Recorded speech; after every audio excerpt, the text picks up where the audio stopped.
Magandang umaga po sa ating lahat. Good morning. At sa mga nanonood online, good morning. While we were singing our praise and worship kanina, I was taking notes kasi our song kanina nung kumanta tayo ng isang nung praise natin. The song tells us ito yung tinnote ko kanina. Sabi nung kanta, "Kamangamanghang lampas langit, kami minahal mong lubos." Isn't that something wonderful? Yung kanta na yun, from that song alone, malalaman natin yung pagmamahal ng Panginoon. It's really awesome. It's really something na you cannot imagine, no? Sabi nga doon, lampas langit, minahal mo kaming lubos. Paano niyo yan pinakita? Dahil, sabi niya doon sa kanta, di karapat dapat, ngunit kami tinubos. Isn't that wonderful? We have such a loving God. Let's come to Him in a word of prayer.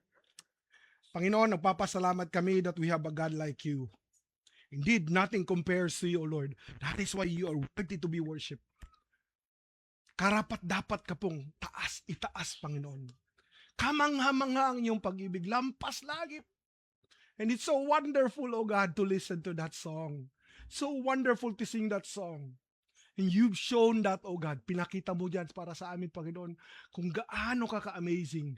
Dahil hindi kami karapat dapat, ngunit tinubos nyo kami, Panginoon. I'm grateful that I can speak your word today, O Lord. And I pray through your Holy Spirit, bigyan niyo po ako ng wisdom so that we can continue to ponder your word. So that our lives can continue to transform through your word, Panginoon. Nothing in this world can transform but you and you alone, O God. Salamat po sa inyong gagawin. In Jesus' name I pray. Amen and amen. Praise the Lord. Okay. So as we continue yung ating series this month, last week, I talked about the origin of sin. No? Saan ba nanggagaling yung kasalanan? No? We look at it from the time in which, yung nakasulat ka, no? From Genesis chapter 1 to 3, God created everything to be wonderful. At saka ang original na plano ng Panginoon is maganda talaga para sa ating lahat, that we will have a personal relationship to Him. But in chapter 3, the first man and woman decided to define everything. Yung good gusto nila na manggagaling na lang sa kanila, that is why they disobeyed God. No? Nakita natin doon. And then, it all went down from there. Kaya, if you look at it, it's the same experience that we continue to have. Palaging ganun pa rin ang pinagdaraanan natin. We continue to decide on our own. We continue to separate ourselves from God. No? Kaya po, kung titingnan natin, tayo po ang may gawa ng kasalanan. Hindi po ang Panginoon na may gawa ng kasangalan. But in that story, hindi po nagtatapos yung story ng origin ng sin, hindi po nagtatapos doon. God promised something wonderful. I told you 3 things last Sunday, no? First, He called us, no? He asked Adam and Eve, saan kayo? It's the same calling that He continues to call us. Kahit makasalanan tayo, God continues to call us. And then, sabi niya, one of these days, no, the Son is going to trample the head of the snake. It means sin will be once and for all, will be trampled down by His Son. And has given that. And then, pinakita niya kung paano yun mangyayari by a sacrifice. No? By a sacrifice. Kaya po, we're grateful for that. No? We're grateful to God that He can do that because apart from Him, we can never do anything. Yan po ang tandaan natin. That is why it brings us today's message. Actually, today's message, ang tema na titingnan ko is the cause of sin. Diba? The origin of sin, paano tayo nahulog. Titingnan ko yung cause ng sin. No? But I will look at it in 2 perspectives. Cause of sin sa atin, cause of sin sa Panginoon. We will look at it like that. Okay? Kaya po, while I was thinking of this, ganun sana yung tema na gagawin ko, but I titled this The Great Exchange kasi may cause ang kasalanan para sa atin, pero may cause din siya para sa Panginoon. No? Kaya meron tayong makikita mamaya na makikita natin yung exchange dito na ginawa ng Panginoon. And I want you to open your Bibles, no? Buksan niyo po yung inyong mga Biblia sa libro ng Romans, chapter 3, verses 9 to 26. Chapter 3, verses 9 to 26. You know, when we studied Romans, nung nasa Bible school ako at saka nung nasa Ebenezer ako, we look at Romans kasi minsan, pag nagbabasa kayo ng Romans, ang titingnan nyo, parang ang daming theological expression doon. Parang ang daming theological, but Paul did not intend it to be theological actually.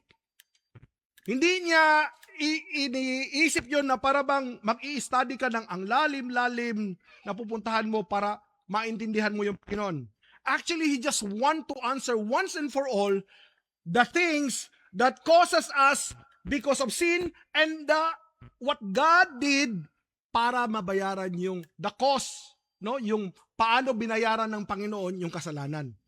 It's just, kung titingnan nyo yung Romans, it's just spiraling. Sabi nga ng mga kasama ko when we were studying, para bang nire-repeat ni Paul, if you read through the Romans, nire-repeat ni Paul, so that once and for all, malaman ng tao na ang kasalanan ay binayaran ng Panginoon.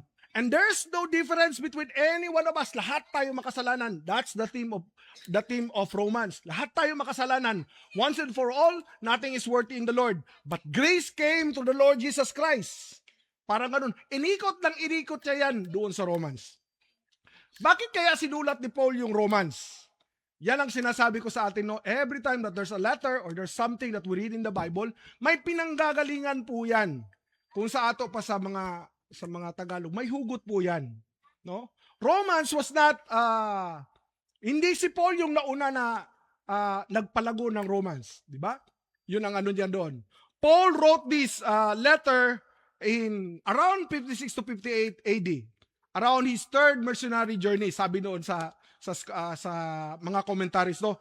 Sinulat niya ito to address Jews and yung Gentile Christian. Kasi yung Romans is a Gentile city. No? Pero may mga Hudyo nandoon. Okay. Ano ba ang problema sa area, doon sa lugar ng Romans, Rome or yung Roma, na in which, bakit sinulat ito ni Paul? During that time kasi, yung mga Hudyo na pumunta doon, they preach the gospel. Diba? And na-establish yung church doon sa Roma. And then, at the time, ng panahon ni Emperor Claudius, lahat ng mga Jew sa Rome, in-expel, pinaalis. Kaya bumalik sila o sabi natin ngayon, tinatawag nating diaspora, bumalik sila sa kanilang mga origin dati, yung bumalik sila ng Israel, umalis sila sa Roma, no? Yung mga Hudyo. So, when the time that nawala na si Emperor Claudius, ang naging dominante na ng mga tao sa loob ng church ay mga Gentiles. Mga Gentiles. Pagbalik ng mga Jew doon sa simbahan na yon, nakita nila yung lahat ng mga nasa leadership, mga Gentiles na. No? Nakatry na ba kayo na ganon? Yung para bang kayo yung naunang pamilya, umuwi kayo ng Pilipinas for a year, pagbalik nyo, iba na yung mga dito, di nyo nakilala, parang na-itsapwera yung feeling nyo. Parang ganon. Parang ganon ang feeling nila. And so, while they were looking at the church, yung mga Jew doon, sabi nila, hindi. Kailangan, kasi nasa ano kayo, tapos yung pinanggalingan ni Jesus is mga Hudyo, kailangan sumunod kayo sa customs ng mga Hudyo. Kailangan magpa-circumcise kayo. Kailangan bawal ito ng mga pagkain. Kailangan sumunod tayo sa Mosaic Law. Sabi naman ng mga Gentiles, because they are, alam niyo yung Rome, prominent city, and the people there are prominent people. Yung mga convert doon, may mga alam, no? Kaya sabi nila, hindi. Wala na kayo dito eh. So they were proud, no? That parang naging outcast kayo dahil sa parabang sabihin natin, dahil sa bunga ng kasalanan, dahil sa katigasan ng ulo, kaya yun, no? Outcast kayo. Ganon. So kami na yung naiwan dito. Parang ganon ang nangyari sa church. No? Parang nagbanggaan na sila.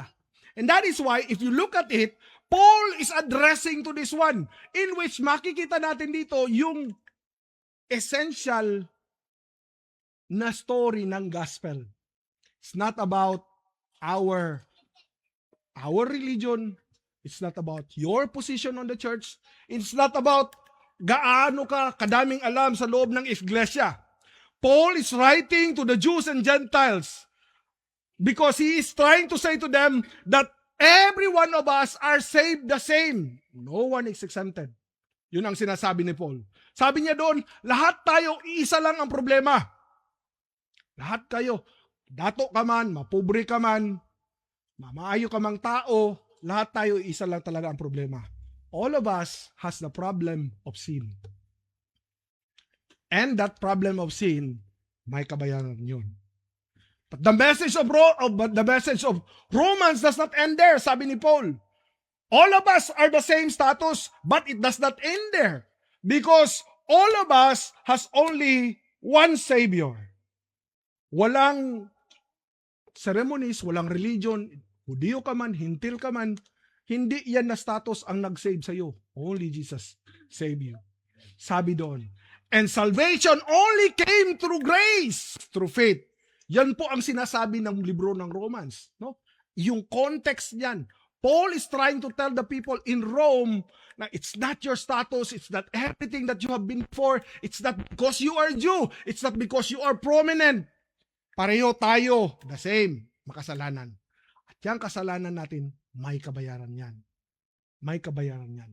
In which kung ikaw magbabayad, you can never repay it. Parang sinasabi ni Paul na ganyan.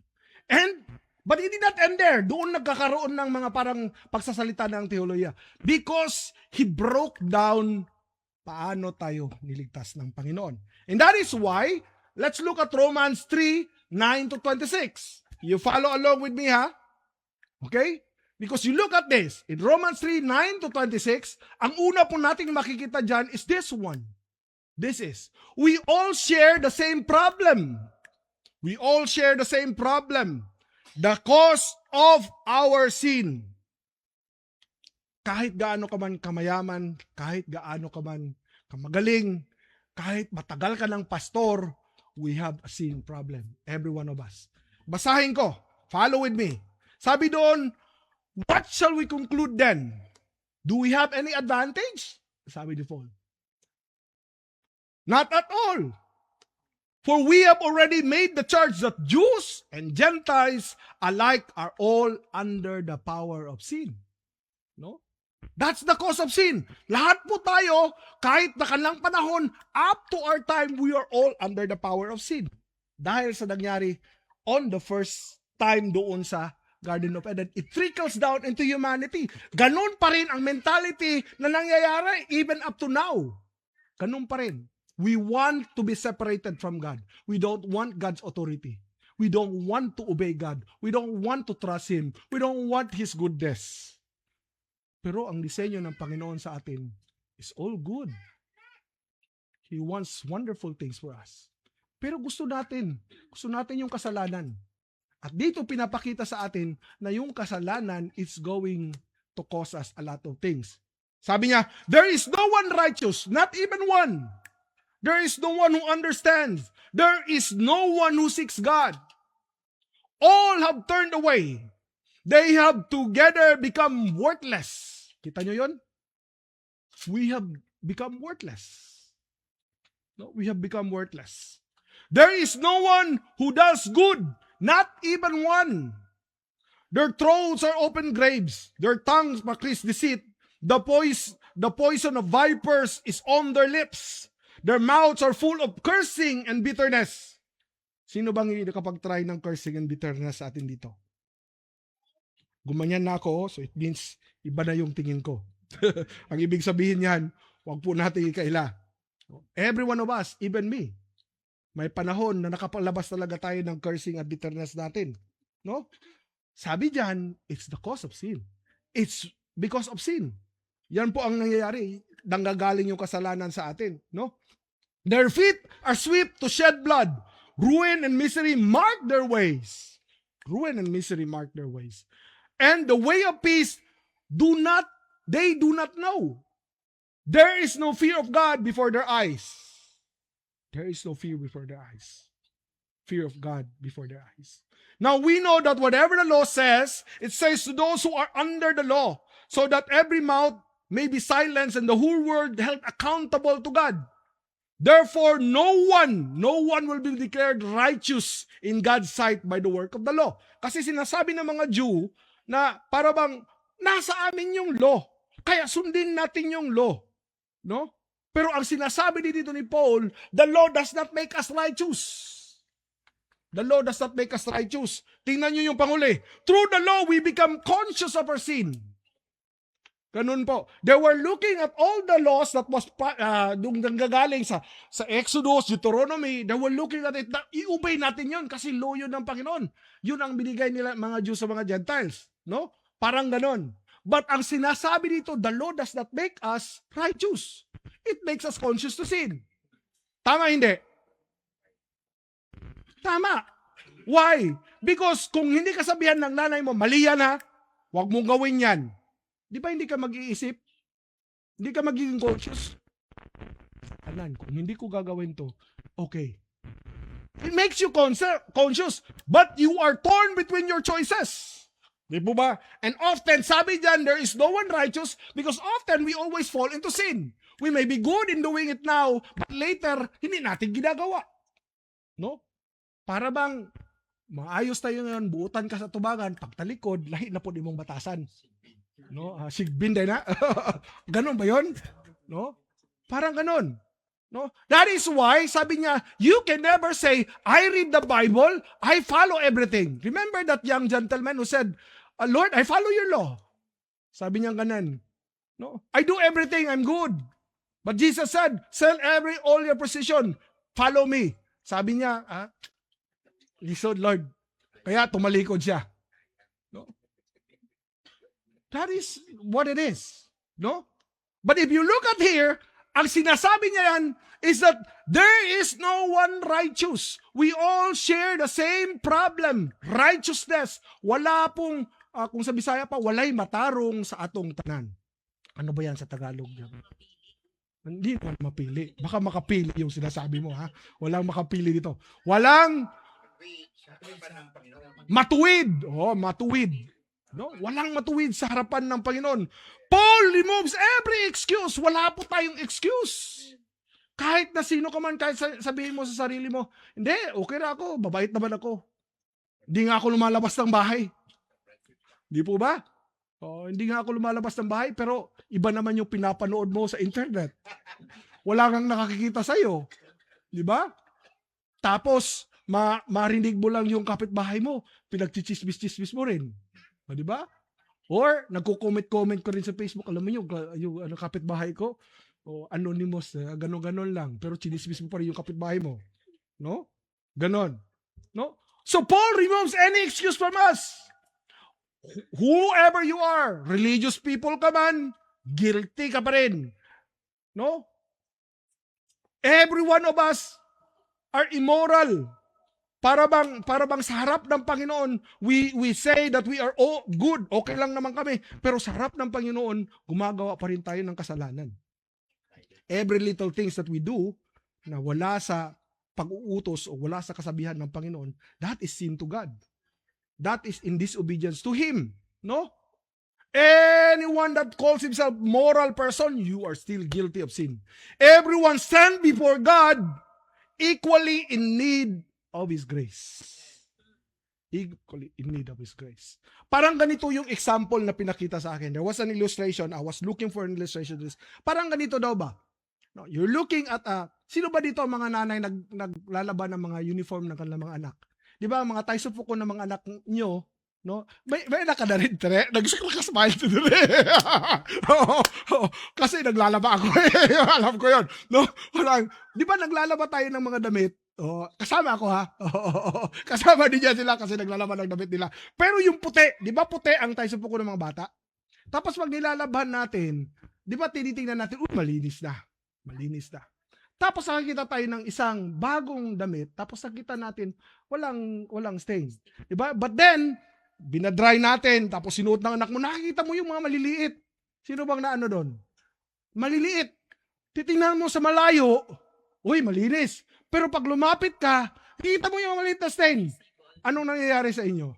Anong nangyayari sa mga nanay? Talumtom daw, yun ni pastor, no? Di ba ako-conscious ka? Baka hindi ko nilaban ng maayos. Baka pagpunta ng anak ko doon sa school, baka makita ng iba. Parang ganon. Kaya alam niyo, nung ginagawa ko, binababad ko ng sabon na parang Kung sa to pa perla. No? Oo, perla. Lalagyan ko ng bleach. Tapos tinitingnan ko, pag na-dry, pag makita ko pa rin yun, babalikan ko. That's how sin is. Gaano man kaliit yun, if we do not take care of it, if we do not put it to the Lord, in the presence of the Lord, hala, puti yung Panginoon. Every dot there makes us sinful.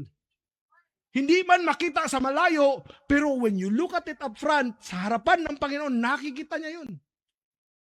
Nakikita niya yun. And you know what? Yung mga maliliit na kasalanan, kampante tayo. Di po ba? Maliit lang naman yun. Maliit lang yun. Oh, excusable. No, excusable. No, dili man siguro maunsa si pastor ato kay gamay raman to. Naingon lang ako ba nga gwapo siya. Sala na ito. No, bawi-bawi. No, pwede ko na opposite. Para ba? No, parang parang maliit lang. Pero imagine if it's going to be older, yung mga maliliit na kasalanan natin. No? In the presence of the Lord, it is still a sin. If you look at in the Bible, He does not quantify gaano man kalaki, gaano kaliit ang kasalanan mo. Tayo ang mahilig mag-quantify. Lord, maliit lang naman ito, pasensya po. Hindi ko na i-ask ng tawad. White lies? May white ba? O pwede na tayong mag-red lie, mag-blue, magpa-colorful. That is who we are. We quantify it in the presence of the Lord. Gusto natin na sa Panginoon. Kaya, alam nyo, anong sabi dito? If you look, you skip, di ba hanggang 20 yung sinabi ko, hanggang ang sinabi ko dito, parang Romans 6, Romans chapter 3 verse 9 to 20. If you skip to 23, sabi niya, for all have sinned. For all have sinned. Lahat po tayo may kasalanan. We fall short to the glory of God. We fall short to the glory of God. And then if you go to Romans 6:23, anong kabayaran nun? Death. No? For the wages of sin is death. That is the cause of sin. Gaano man kaliit yun, sa harapan ng Panginoon, it is sin. Kasalanan yun sa harapan ng Panginoon. That is why if you look at it, sin is something we do. It is not equated to maliit man, malaki man ito, Lord, or gaano man, no? But sin is equated because it is your condition. Condition natin yan. Naka-attach sa atin yung kasalanan. Pag nagkaroon tayo ng muwang, no? Alam niyo yung mga issue ngayon about juvenile detention, walang kamuwang-muwang yung tao. Actually, when we started to think, that consciousness is already in us. Kaya ang sinasabi diyan, condition nating lahat yan. Because we are all separated from Jesus Christ. If you are separated from God, yan po ang condition natin, sinful. Makasalanan. It does not choose. Lahat po tayo. No one is righteous. Kaya hindi ka pwede makapagsabi. No? Mas better ako sa kanya. Alam niyo yan siya, daming ginawa niyan sa mundo. Oo. Grabe kayo ka grabe yan siya. Grabe ka makalaid. Sabihin mo, ang dami na niya ginawa. Alam niyo, pagka niyan, makamundo. Okay, read between lines. Kanya. So, parang ganon. You're trying to point out to other people. But you yourself, tayo pong lahat, ang condition po natin is sinful people. Tayo lang magaling talaga mag-quantify. Mas malaki yung sa kanya. Maliit lang yung sa akin kasi nagsisimba ako. Ayan, malaki yung bigay ko sa offering. Nabayaran ko yung aking kasalanan. Do you think you can pay for your sin? Hindi po natin kayang bayaran ng ating kasalanan. Kaya nga, sa harapan ng Panginoon, no one is righteous. No matter who you are, kahit na pastor ka man, you are not righteous in the presence of God.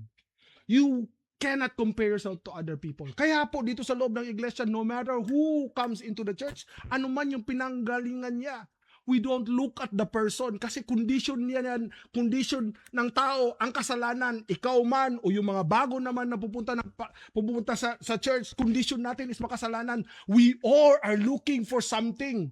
And we know that condition of sin, sinfulness sa mga buhay natin, the only solution is to come into the presence of the Lord. Kaya i-welcome natin sa loob ng iglesia. I-welcome mo bilang anak ng Panginoon. Kasi you are also sinful.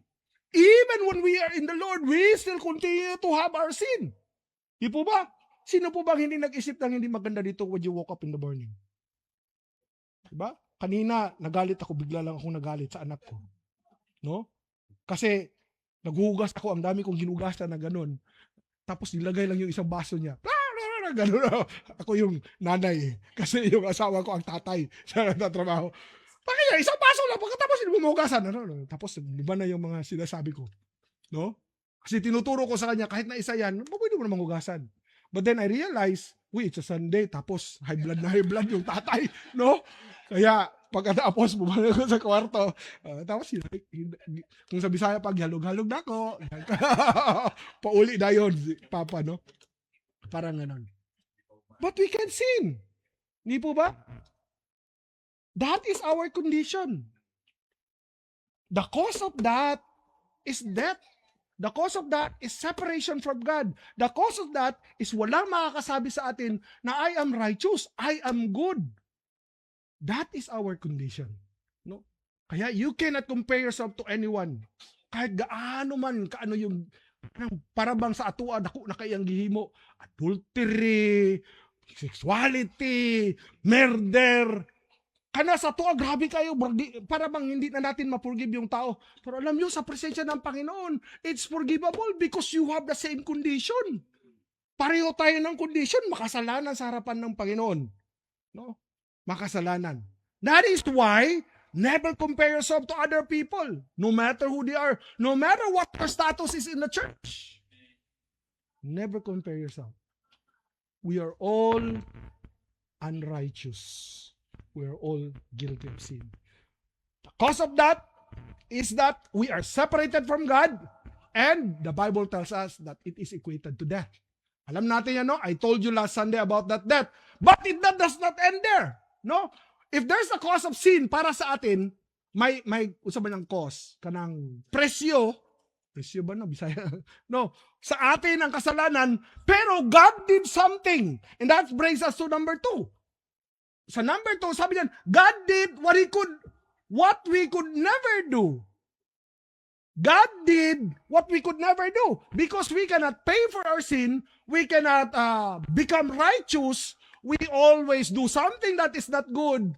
God did what we could never do. He paid the cost of sin. That's why I equated this, the cost of sin to God. No? So, ano bang mangyari dyan? Look at Romans 3:21 to 26. No? Dito tayo sa Romans 3:21 to 26. Sabi dyan, but now, apart from the law, the righteousness of God has been made known. Apart from the law, apart from those things that makes you conscious of sin, God made His righteousness be known to everyone, to which the law and the prophet testify. Verse 22, this righteousness is given through faith in Jesus Christ to all who believe. There is no difference between Jews and Gentiles. Walang difference sa lahat. For all have sinned and fall short to the glory of God. Memorize natin yan. But I want you to memorize also verse 24 because it gives us what the cause of sin to God. Sabi dyan sa verse 24, and all are justified freely by His grace through the redemption that came by Christ Jesus. We become justified freely by His Son, the Lord Jesus Christ. 25, God presented Christ as a sacrifice of atonement. Di po ba? Ano ang cause doon? Through the shedding of His blood to be received by faith. He did this to demonstrate His righteousness because in His forbearance, He had left the sins committed beforehand unpunished. Ito yung mercy ng Panginoon, unpunished. And then 26 says, He did it to demonstrate His righteousness at the present time, so as to be just, and the one who justifies those who have faith in Jesus. Notice how Paul wrote it. Inumpisa niya, but now, para bang ganito tayo ang status natin. This is who we are. And the cause of that is ganito. We will all fall into death because of the sin. No one is righteous among us. No one choose to be good. But, pinakita niya yun, may but siya. But now, everything changes because God acted. Hindi tayo pinabayaan ng Panginoon. It is us who choose to sin. Tayo ang may gawa ng kasalanan. But look at this. Dahil alam ng Panginoon, hindi natin kayang bayaran yung kasalanan. Siya ang gumawa ng something for all of us. Can you see a God like that? Only the God that is preached in the Bible. That can pay for your sin, no matter what it is. That can help us with our condition. Helpless tayo, wala tayong magawa when it comes to sin. Kasi kahit na anong gawin natin, mabait tayo ngayon, bukas hindi na naman tayo mabait. Santo ka ngayon in a little while. Oh, santong kabayo ka, di ba? Ganon. Kasi naninipa ka. Ganon. No? Parang ganon. But look at what God has done. Verse 21 said, God has made known His righteousness. Ipinakita ng Panginoon, sa Bisaya pa, ang pagkamatarong. No? And then in verse 25, sinabi diyan, God presented. It was God who acted. And look at all pagbabanong God through the shedding of His blood through yung ng kanyang anak in verse 25. Look at the verses after that up to 26. He, palaging sinasabi nun, He did this. His forbearance did this. He did this. Parang ganon. Sabi niya, He did this to demonstrate His righteousness, His forbearance. He has left sin committed, He had left the sins committed beforehand unpunished. He did it to demonstrate His righteousness. Lahat po yun, Panginoon ang gumawa. Kasi hindi natin kayang gawin. All that we can do is sin. And that sin that we do equates to us eternal death, physical death, spiritual death. It causes us those things. But God did something wonderful. Through His Son, the Lord Jesus Christ, through the shedding of the blood, He made us become washed by the blood. Panginoon ang may gawa. You have to notice that. We could not earn righteousness. So God provides for it. Jesus became our substitute. Yung cross na parang sinasabi natin for us, it's a mundane, parang ginagawa nating ritual, parang ginagawa nating simbolo lang. Alam nyo, it is the most wonderful and significant thing to us. Because it is an expression of how God loves you and me. Anong sabi ang equation ng kasalanan? Death.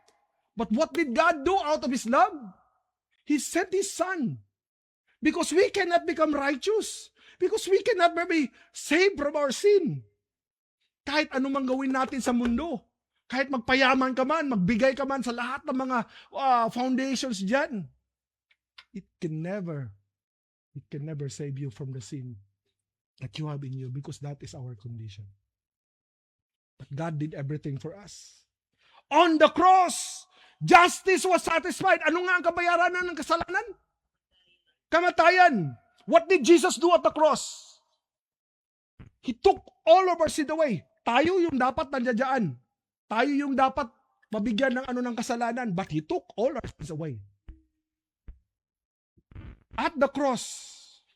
That is why justice means, ang ibig sabihin ng justice is that kung anong ginawa mo, dapat may kabayaran yon. Pag gumawa ka ng hindi maganda, ang justice is dapat bibigyan ka talaga ng nakaakibat na parusa. Ang parusa is kamatayan para sa atin. But tinanggap ng Panginoon yun. Panginoong Jesus, He paid for all of our sins. That is justice for our sins. But it did not end there. He offered mercy to every one of us. Alam nyo anong ibig sabihin ng mercy? If you look at the Bible, ganito para bang ka-profound ang ibig sabihin ng mercy. Ito mercy is not receiving a punishment we deserve. Punishment mo ito. Pero in God's mercy, sabi niya, Bia, alam mo, kasalanan mo yan, dapat ito ang bayad niyan, pero hindi ko na ibibigay sa'yo. Di ba? Kamatayan. Uncle Joe, Kamatayan ang ano ng kasalanan, instead na ibibigay ko sa'yo, hindi ko na ibibigay yan sa'yo. Ganun ang mercy ng Panginoon. You deserve to be punished kasi we defied Him. We were the one who chose to be separated from Him. Lahat ng goodness niya, lahat ng pagmamahal niya, kamamanghamanghang pag-ibig na lampas langit ng Panginoon. But we continue to choose to sin away, go away from that love of the Lord. But still, His mercy is extended to us. Amen. Ganon ka-wonderful yung Panginoon natin. Kahit na malayo ka pa, His mercy is already there with us. In which, yung kasalanan mo, instead na pabayaran mo, sabi niya, hindi ko na ibibigay sa'yo. That is through His Son, the Lord Jesus Christ. But grace, kung titignan nyo, ito yung sinasabi doon. We did mercy because ang kabayaran ng kasalanan is kamatayan. We deserve that. But God said, I'm not going to give that. But here's a gift. Ito yung maganda. He gives grace. Ang grace naman is hindi ka worthy dahil makasalanan ka. But He gives that gift to you. He gives that gift to you. That is grace. Hindi mo deserve. Hindi natin deserve. That is what God has done for us to be able to be saved from our sin. Para maligtas tayo. The cause of that is His Son. The cause of that is His Son came to this world to die for our sin because we cannot pay for our sin. And alam nyo, makikita natin dyan, when God did that, He demonstrated His love to every one of us. God demonstrated His love to every one of us. I was looking at, parang interview kang John Lennox ba?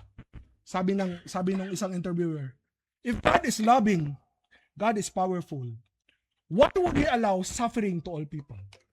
Bakit niya ina-allow suffering to all people? Sabi niya ganyan. Kasi he was talking about, yung interview, he was talking about a situation daw sa Africa na merong, hindi choice ng bata ba, merong bakterya na kumakain ng something sa kanyang katawan.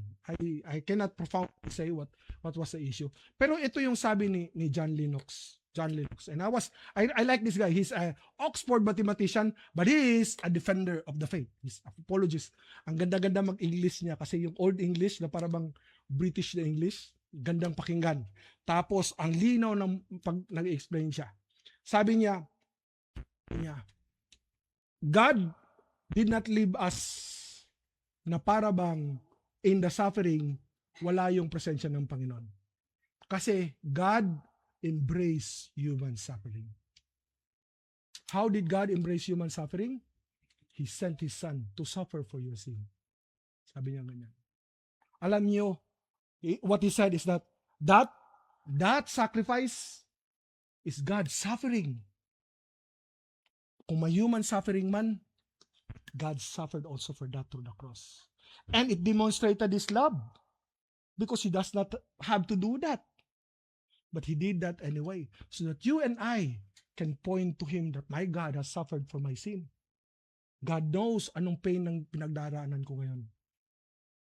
God has given us that parabang assurance na alam ng Panginoon lahat ng pinagdadaanan natin ngayon.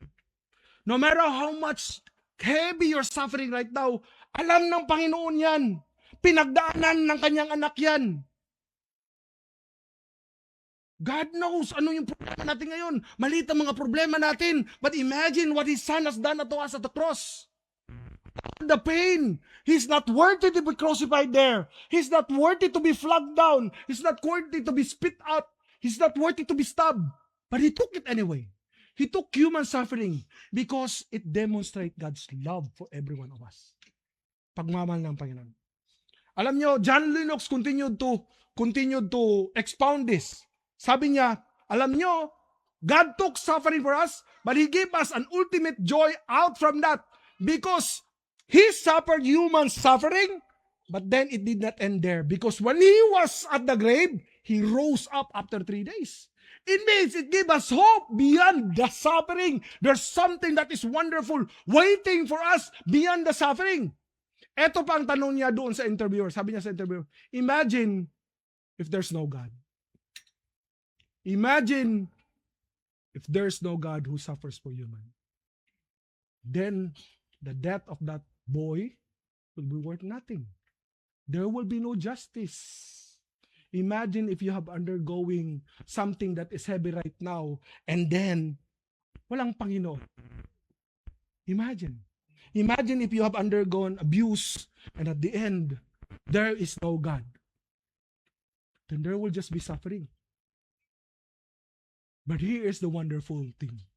There is one true living God. That God knows all of our suffering. But He did not end there. Because through that suffering, He embraced every pain that we have. He embraced all of the sin that we have. But He has given us victory because it does not end there at the cross. It does not end at the grave. It ended in His resurrection. Amen. Isn't that wonderful? That is the God that we are preaching here. That is the God who's reaching out to you, to every one of us. Kapatid. If you look at it, the cross is where God's justice and God's love meet perfectly. Doon natin makikita. Because if there's no God, imagine what we are happening in the world right now. Imagine what's happening to our loved ones. If there's no God, there's no life after death.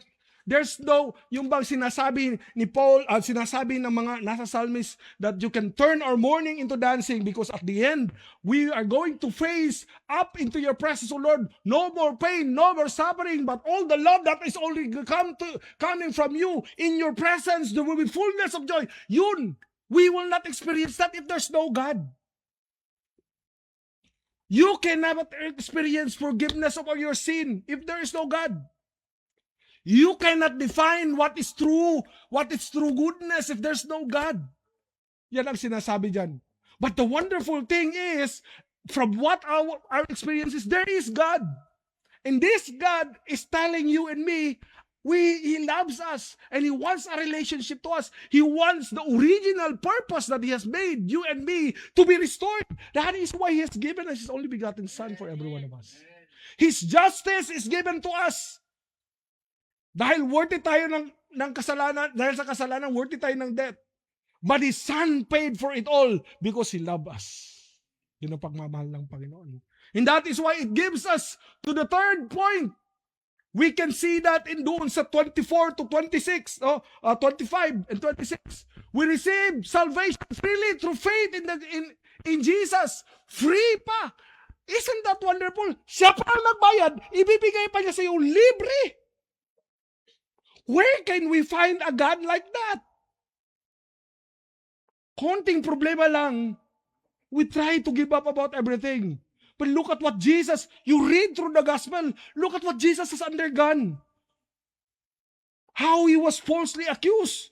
Kala mo, yung chinismis ka lang, ang laki na ng problema mo sa buhay. Si Jesus, at the presence of a lot of people, He was accused of so many things. He was slapped. Alam niyo yung pag-slap pa, parang gano'n ba? O, tagna daw, kisa naghapak. Isn't that mocking? You look at what happened. Prophesy to us right now. Who slapped you? Matandog lang tagamay, di na tayo makapasaylo sa tao. But God embraced that. At the cross, He said, Father, forgive them for they do not know what they do. But when He is about to give up His last breath at the cross, He said, it is finished. It is finished. All your sins are forgiven. The penalty for that sin is already paid. The cost is my blood. If that did not happen, wala po tayong hope. Wala tayong papuntahan. We will all rot down at the grave. Kawawa po tayo. But that gift is given to us free to faith in the Lord Jesus Christ. 24 said, and all are justified freely by His grace through the redemption that came by Christ Jesus. God presented Christ as a sacrifice of atonement through the shedding of His blood to be received by faith. That is in the NIV. Sa NASB, ang sabi yun, being justified as a gift by His grace through the redemption which is in Christ Jesus. It's a gift given to us. It's free. Anong sinasabi dyan ni Paul? Paul is emphasizing you are justified freely. You are justified freely. How are you justified freely? By grace. You deserve to be punished, but God does not bring that punishment anyway. He said, I am going to give you a gift. Etong gift na ito, hindi ka worthy, but I am going to give it anyway. Because I love you and I'm going to restore you to me. Kaya po, sa harapan ng Panginoon, hindi ka makakapasabi, Lord, ganong late magkuni mo giingnan, Lord. Bakit naging huli ng lahat? The Lord saying, continues to tell us, no, that is your choice. I have presented the gift to you. Pag may regalo ba sa atin na libre, ayaw mong tanggapin? Sino ba ang ayaw sa regalong? Ayaw niyo yung regalong libre? Gusto, di ba? Especially this, ayaw nyo ng regalong libre and it will be something that is para maligtas yung buhay mo? Ayaw mo nun? Di ba ayaw? Yun yung ayaw. Di ba? Gusto natin yun. Kung ilatag ng Panginoon yan, mag-uulahan pa tayo. Ayuda lang nga, 5 kilong bigas, 3 sardinas, 2 noodles. Pag-agawan pa, magtulak-tulak pa ka. Yan pa kaya salvation mo? A promise of eternal life? Hindi ka pipila doon? Mga kapatid, dito sa loob ng iglesia at manonood online, yan po ang binigay ng Panginoon sa atin. Libre po yan. It's not our tax. It's not even somebody's money. But it is God who has given that anyway. Tayo na nga ang may kasalanan. Tayo na nga ang nagpawala sa presensya ng Panginoon. Panginoon pa rin ang magbibigay ng regalo sa atin. At ang ganda pa ng ginawa ng Panginoon, it cost His Son to pay for our sin. Paano natin matatanggap yung regalo ng Panginoon? Through faith. Through faith. Yan lang po ang condition ng Panginoon. I was studying about the unconditional love of God. No? Unconditional ang pagmamahal ng Panginoon kasi kahit na wala ka sa presensya ng Panginoon, yung pagmamahal niya is parang iniilaw niyo pa rin sa iyo. But that love needs to be embraced and take hold. And the condition to that is you have faith in the Lord Jesus Christ. Pero para sa akin, sa tingin natin, di ba, when we have our small group, ang hirap po niyan, pastor. Pero sa tingin, kung titinin mo, ang gaan-gaan nito. You just have to embrace His Son, the Lord Jesus Christ. Ayaw lang talaga nating maging sunod-sunuran sa Panginoon kasi gusto talaga nating sunod-sunuran tayo sa ating mga gusto. Sunod-sunuran tayo sa ating mga kasalanan. Di ba? We want our own good. But if you look at it in the perspective of God, anong ginagawa ng Panginoon? Anak, alam mo, hindi yan maganda para sa'yo. Alam ko anong maganda para sa'yo kasi ako may disenyo sa'yo. Ako ang may gawa sa'yo. But because the Lord knows na hindi natin kaya gawin, that's why He made a way. And He's given that to us freely. Salvation is received. Salvation is a gift given to us. That is the grace that comes from the Lord. He gives it to us, but it has to be received. Paano natin nire-receive? Through faith. It is not achieved. Kaya kahit anong gawin natin, maging reliyoso ka man, maging mahilig ka man magbigay, maging grabe ka man mag-ampo, no? Unom ka oras. If you do not receive the Lord Jesus Christ, if He is not with you, then you are still separated from God. Wala ka pa rin. Hindi ka pa rin ligtas. It does not matter how much Monday to Sunday, andito ka sa loob ng iglesia kahit na madilim dito. It does not matter na kahit makadaan ka ng simbahan. It does not matter about how much you look at it through that perspective para maduol lang ka sa Ginoo. If you do not have a relationship, if you do not have faith in His Son, the Lord Jesus Christ, then you are still apart. You are still separated from God. Tandaan po natin yan. We can never do more about salvation because God is the only one who has done everything for salvation. Because it is finished already in the presence of God. Eternal life is God's gift to all of us through Christ. And faith is the open hand that receive this gift. Pananampalataya po. andito na yung regalo ng Panginoon. Gusto niya ng kamay na kukuha nito, natatanggap nito. And how do we receive it? Faith. Faith. Sin caused us our eternal separation, our eternal death, our separation from God, our physical death. No one is righteous among us. But to God, it caused His Son. But that cause, it's because He loves us. Tandaan po natin yan, mga kapatid. And He offers it to us. He gives that gift of eternal life to everyone who wants to receive it with an open hand. Kahit ano man nagawa natin dati. Kahit ano man ang condition mo ngayon. God gives it. Alam mo, generous pa nga ang Panginoon nito. Kasi when we receive it, alam nyo anong promise ng Panginoon doon? Your sins, kahapon, ngayon, even bukas, basta andun ka sa presensya niya, all of those are paid by the blood of His Son. Murag ka na nagkakag-utang ba niya, pero na kay amahan nga bilyonaryo, o bayaran na, pangutang pa more. Murag na ba? Kaya ako bahala na. Diba? Murag yung na ba? That's how generous God is. But He wants us to receive that gift. And faith is the only one that allows us to have that gift in our life. Faith in His Son, the Lord Jesus Christ. You cannot earn eternal life, but you can freely receive it through faith in the Lord Jesus Christ. Isn't that wonderful? The Lord is giving that to all of us. If someone offers you a gift, especially nga wala ni mo gibayaran, would you not receive it? You would like to receive it. Di po ba? And when we receive it, we will be grateful at that person kasi it will cost our life. But the one who was given the gift, it cost his life also. Just to save us from our sin.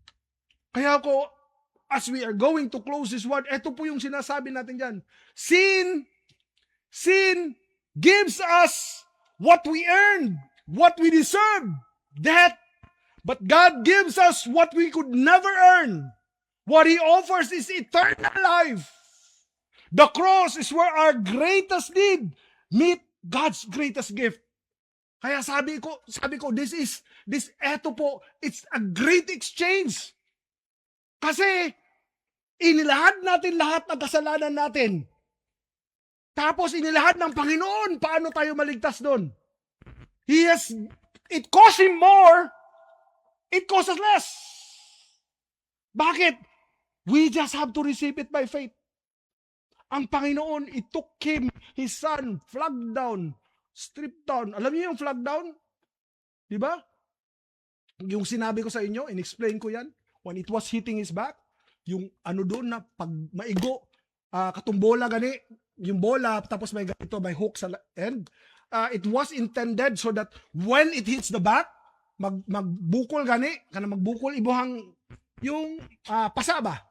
Kasi mag-compact yung dugo doon. Tapos, ilalak ng yung claw. So that when pagpalo niya ganyan, pag angat niya ng ganyan, maraming dugo ang lalabas.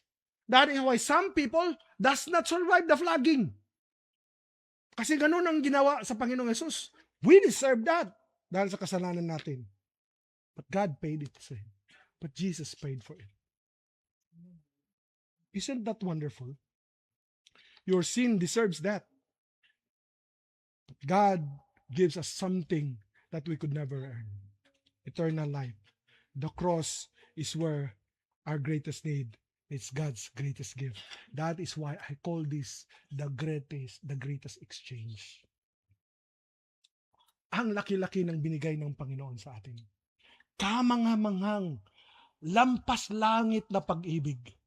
Di tayo karapat-dapat, pero tayo'y tinubos. That is the greatest exchange, mga kapatid. That is why the Lord is worthy to be worshipped. The Lord is worthy to be magnified. Let us all bow down our head.